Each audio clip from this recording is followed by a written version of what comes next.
Assalamu alaikum. So guys, again welcome to my YouTube channel KBL Academy. So today we are here with our next class. So in today's class we will discuss how to extract answers from questions. कि आप question से ही answer कैसे निकाल सकते हैं. अगर आपसे कोई क्वेश्चन पूछता है do you go to college, तो क्या आप उसी क्वेश्चन से आंसर निकाल सकते हैं.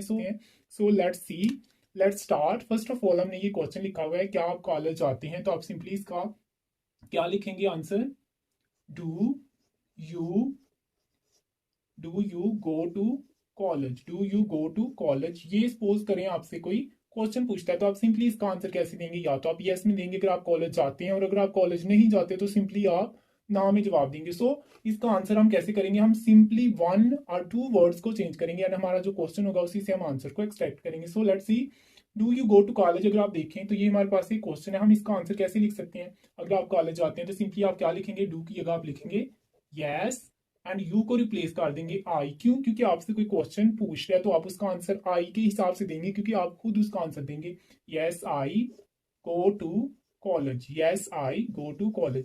अगर आप देखें तो हमारा जो क्वेश्चन था उसी को हमने चेंज कर दिया आंसर में. कैसे, जस्ट हमने डू को यस के साथ चेंज किया और जो हमारे पास यू था उसको हमने आई से चेंज कर दिया. बाकी एज सच हमारा सेम वही आंसर है जो हमारे क्वेश्चन में लिखा हुआ है. अगर आप कॉलेज नहीं जाते तो आप क्या लिखेंगे. अगर आपसे कोई पूछता है do you go to college, तो आप उसको नो में कैसे आंसर करेंगे, इनके नेगेटिव सेंटेंस कैसे बनाएंगे.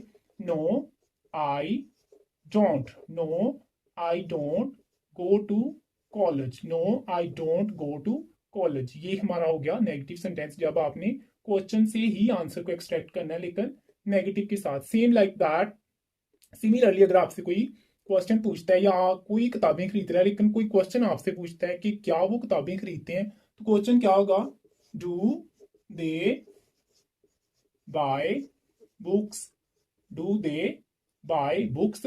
अब देखिए इसके टू ही पॉसिबल आंसर है, या तो वो किताबें खरीद रहे हैं तो आप यस में आंसर देंगे, और अगर वो बुक्स बाय नहीं कर रहे, किताबें नहीं खरीद रहे, तो आप सिंपली क्या करेंगे, नो में आंसर देंगे.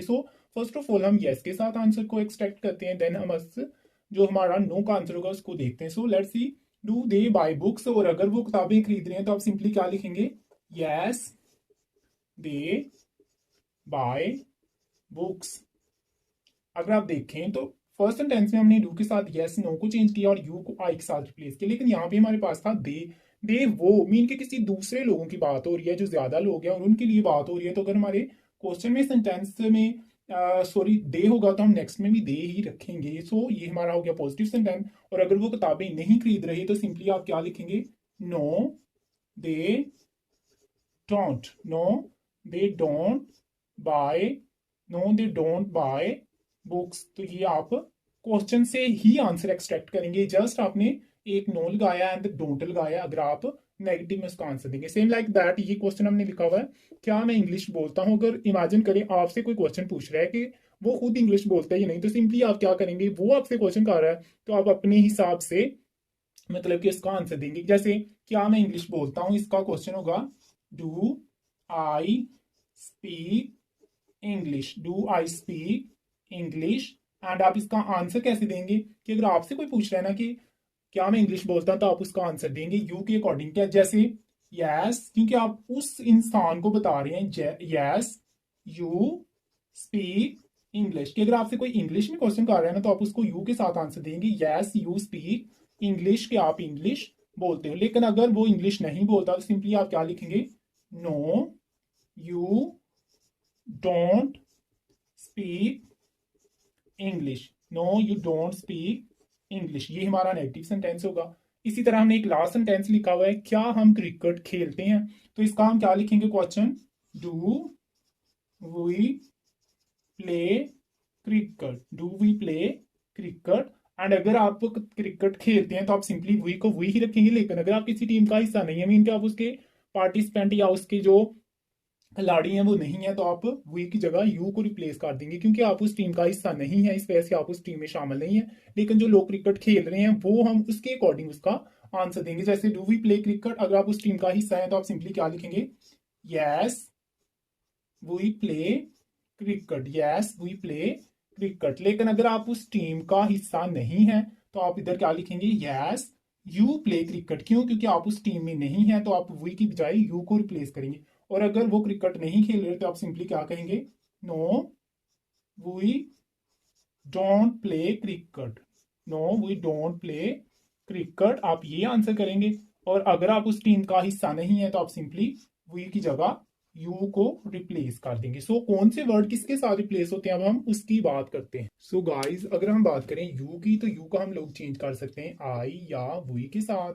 मीन कि अगर आपसे कोई क्वेश्चन आई के अकॉर्डिंग पूछता है तो आप उसका आंसर आई सॉरी यू के अकॉर्डिंग पूछता है तो आप लोग आई के अकॉर्डिंग देंगे अगर आप एक हैं, और अगर आप लोग ज्यादा लोग हैं तो आप लोग वी के साथ उसको रिप्लेस करेंगे। इसी तरह अगर हमारे पास आई है तो आई को हम लोग रिप्लेस कर सकते हैं यू के साथ। मतलब कि अगर आपसे कोई क्वेश्चन पूछता है डू आई स्पीक इंग्लिश तो आप उसका आंसर देंगे यस यू स्पीक इंग्लिश। इसी तरह अगर हमारे पास वी है तो वी को हम लोग या तो वी में ही चेंज कर सकते हैं या हम इसको यू के साथ चेंज कर सकते हैं। इसी तरह अगर हमारे पास योर है तो योर को हम लोग रिप्लेस कर सकते हैं माई और आर के साथ, माई और आर के साथ। और अगर हमारे पास माई है तो माई को हम लोग, हमारे पास आवर है तो आवर को हम लोग चेंज कर सकते हैं योर आर आवर, मीन के आर। सो आपने देखा कि अगर आपके पास क्वेश्चन में यू है तो आप उसको आंसर में आई या वही में रिप्लेस कर सकते हैं। अगर आपके क्वेश्चन में आई है तो उसको आप यू में रिप्लेस कर सकते हैं। अगर आपके क्वेश्चन में वही है तो उसको आप लोग वही या यू में आंसर में रिप्लेस करेंगे। अगर आपके क्वेश्चन में योर है तो आप उसको आंसर में माई और आवर में रिप्लेस करेंगे। अगर आपके क्वेश्चन में माई है तो आप उसको योर में रिप्लेस करेंगे। अगर आपके क्वेश्चन में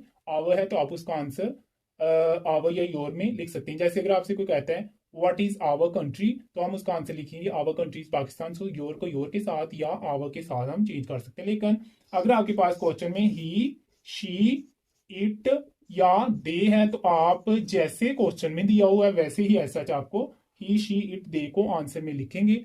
सो गाइस ये हमने कुछ सेंटेंसेस लिखे हैं like do you like burger, do I sit there, do we speak English, do you watch TV, do Ali and Akbar go to college.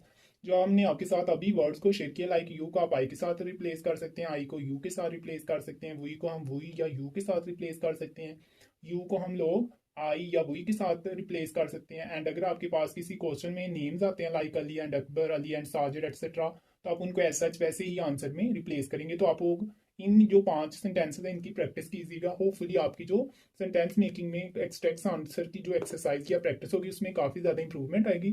सो जब आप इनकी प्रैक्टिस करेंगे डेफिनेटली आपकी जो इंग्लिश स्पीकिंग की प्रैक्टिस होगी वो काफ़ी ज़्यादा इंप्रूव होगी। So this is our video, hopefully you like this video. अगर ये वीडियो आपके लिए हेल्पफुल थी तो इसको लाइक कीजिए, अपने फ्रेंड्स के साथ शेयर कीजिए और हमारे चैनल KBL अकेडमी को सब्सक्राइब कीजिए। See you in the next video, तब तक के लिए अल्लाह हाफिज़।